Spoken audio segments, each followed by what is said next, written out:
Hey guys, gals and non-binary pals, welcome back to another character breakdown video. Now before we begin, I would like to sincerely apologize. Work got the better of me and yesterday my health took a turn for the worse, so I'm behind schedule for the Lyneys video.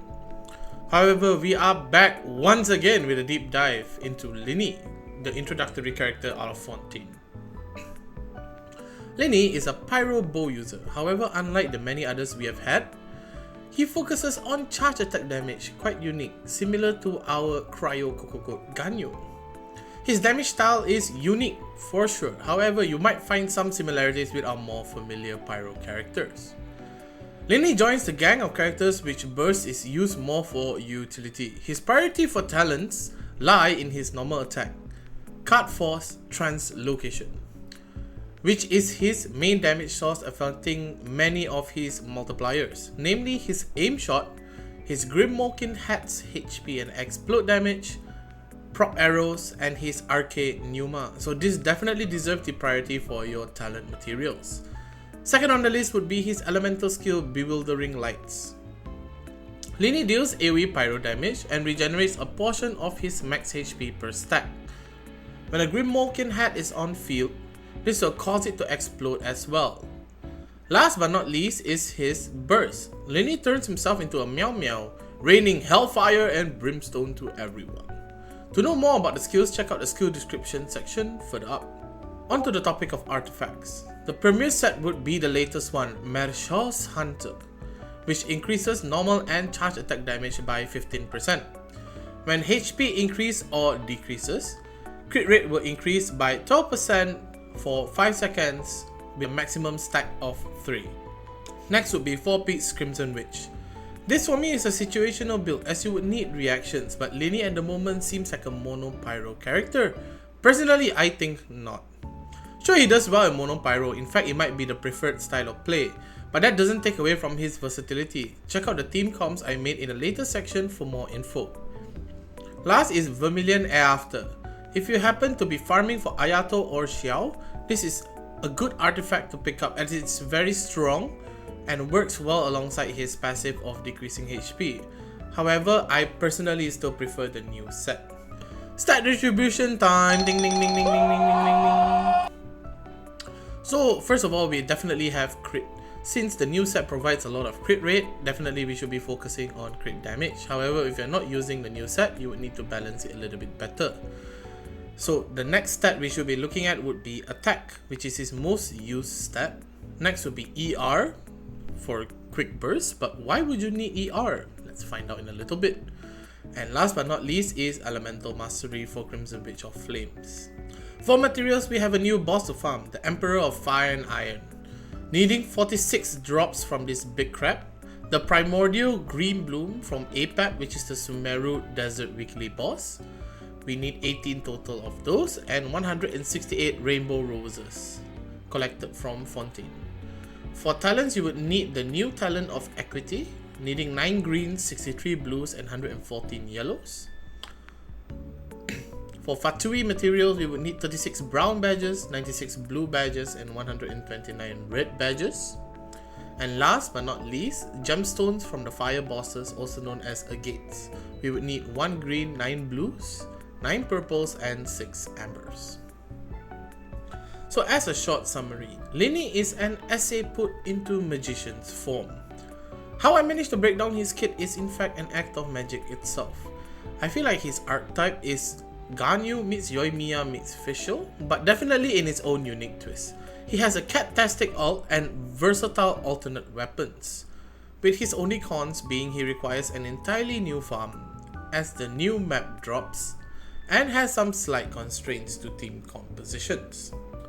So speaking of weapons, let's have a look at his weapon choices, okay? So we're going to start off with, of course, his signature, the first Great Magic, providing 608 attack and 66.2% crit damage. Could it be a second Thundering Pulse? Maybe better, maybe worse, let's find out. So the equipped character deals 16% more charge damage. This already adds to Lyneys' kit a lot. And if allies on the team are of similar element to the user, add 16, 32 or 48% attack respectively. while different elements increase the wielder's speed by 4, 7 and 10% respectively. This is a pretty insane bow, buffing the attack, multiplying his damage while providing utility via speed, helping him with kiting. But it does however lock you into choosing a certain stat, sacrificing either speed or attack, hence lowering its versatility. But if you choose to run for attack, synergizing with his kit namely Pyro, that's a huge boost in damage, and the only alternative I can think of is Aqua Simulacra at the moment, increasing his damage and HP for a tankier Grim Malkin hat. Of course you have other alternatives such as other 5-star bows, but tit for tat damage wise, I can think with that 88.2% crit damage, that would be very fantastic. Next is the Prototype Crescent, which I argue is the free-to-play player's best in slot. With 510 attack and 413 bonus attack as the primary and secondary stats, it provides a similar speed buff without needing teammates. However, you do need to hit enemies in their weak points with your charge attacks. It also grants an amazing 72% attack buff for 10 seconds.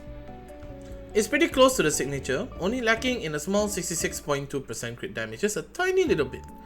Other than that, the weak points mechanics might be difficult to trigger in high pressure situations such as Spiral Abyss, and choosing this weapon means having to crit balance in artifacts, which is a whole another mess. Last to the party is Hamayumi. So this would probably be the most controversial bow I would suggest, so do take it with a grain of salt. Providing 454 base attack and 55.1% bonus attack, the weapon increases the wielder's normal and charge damage by 32 and 24% respectively, while the effect is double at 100 energy. Whoa, but we need to use Lyneys ults. Relax. I actually tested out Lyneys and there is some downtime in between his ult usage, because you wouldn't want to stay in his ult for long because it only drops one instance. So definitely there is some window for you to play with it. So this is where the ER from the description before comes into play. Lyneys' burst cost is 60, similar to Kazuha, so recharging it won't be too tough. So drop your ult, recharge soon enough and back on field. It's very difficult, but once mastered you can expect disgusting damage. This provides high damage at the cost of requiring turbo management, which is not the preferred gameplay for everyone. Therefore, here are alternatives: the new Scion Bow, the Scion of the Blazing Sun, or even Royal Bow if you're willing to use your Star Glitter. And I must say, Lyneys has seriously a lot of access to a lot of bows. I think almost every bow in the game can be used by him, which is very good. So now that we know how to equip him, let's get on to learning more about him.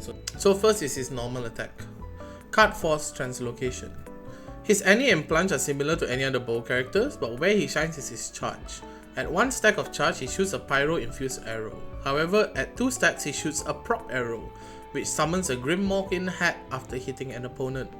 When firing a prop arrow and above 60% HP, he consumes a portion of his HP to obtain a prop surplus stack. This effect is removed after 30 seconds out of combat with his max HP drop capping at 60% max HP. Do note that you can have a maximum of 5 stacks of prop surplus. So what is a Grim Malkin hat? This works similar to Ganyu's Lotus, taunting and absorbing damage based on Lyneys' max HP and exploding when destroyed. His normal attack also affects his Arcade Pneuma. At certain intervals, the prop arrow will cause a Spirit Breath taunt to descend, dealing Pneuma aligned Pyro damage. What a mouthful, I must say, just for the first skill. This is going to be a long day ahead. Next is his elemental skill Bewildering Lights. Lyneys clears all prop surplus stacks and causes an explosion, dealing AoE pyro damage to opponents. Damage increasing by the amount of stacks cleared while restoring HP equivalent to stacks as well. When a Grim Malkin hat is on field, detonate these two, dealing damage based on Lyneys' charge attack damage. Last would be his ult, Wondrous Trick Miracle Parade. Lyneys turns himself into a Meow Meow, increasing his speed, dealing 1 instance of pyro damage to each opponent, and when the duration ends, deal AoE pyro damage and summons a hat and grants 1 prop surplus stack.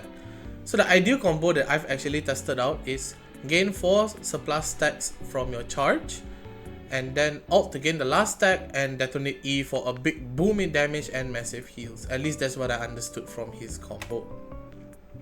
Now on to his passive. Trivial observation. Lyneys is a good scout for Fontaine, locating region-specific resources that are nearby.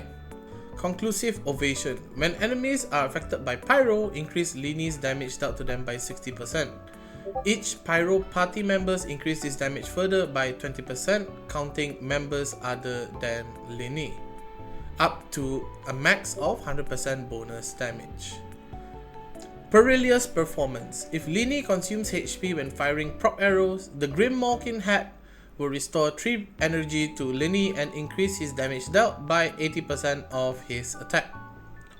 So this is actually the part which locks him into mono pyro, but it'd be interesting to see workarounds by the community. Share your thoughts in the comments, and if you reach this point, do drop a like and subscribe. Much appreciated, honestly. Next, we're gonna glaze over his constellations. So let's have a quick look. C1 Whimsical Wonders. Lyneys can have 2 hats at once and prop arrow summon 2 hats, equaling double the fun! And he gains 1 additional prop surplus stack with a 15-second cooldown. This really brings his damage up by quite a bit. C2. When Lyneys is on field, gain Crisp Focus, increasing his crit damage by 20%, equaling to 3 stacks max, totaling up to 60% more crit damage. C3. Level up his NA, which affects his whole kit by 3 levels. This is where I would see Lyneys pick an investment, in my honest opinion. C4. After hitting an enemy with a pyro charge attack, decrease their pyro rest by 20% for 6 seconds. C5. Increase his burst by 3 levels. And last but not least is C6. When Lyneys shoots a prop arrow, deals an additional instance of damage known as Pyrotechnic Strike Reprise. 80% of his charge attack damage is how much it will deal. To end on a fun note, let's look at potential team comps for Lyneys. So Lyneys just released yesterday. There are plenty of team comps already, but these are some team comps which I feel that might work. So do let me know if you test it out whether it actually is realistic or not. First is Quake and Bake. Standard double Geo, double Pyro. While I can see some issues with Xiangling not having a battery, likely this issue can be resolved with Favonius lands on her or John Lee. This team works like a charm, providing not only decent damage but good defense for Lyneys to wreak havoc. Next would be Blazing Glacier, centering around the melt reaction with Layla, granting a small shield to prevent interruptions, while maximizing Lyneys' damage output with Bennett plus Xiangling for the double Pyro passive.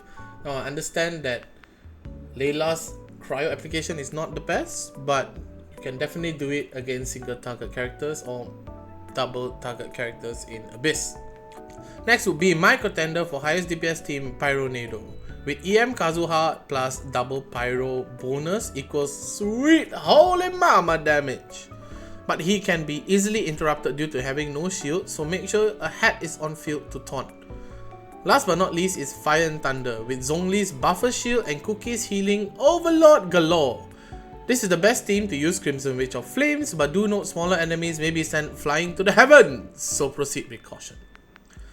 Thank you for reaching this point, everyone. I genuinely hope that this video managed to condense the written mess that is Lyneys' kit.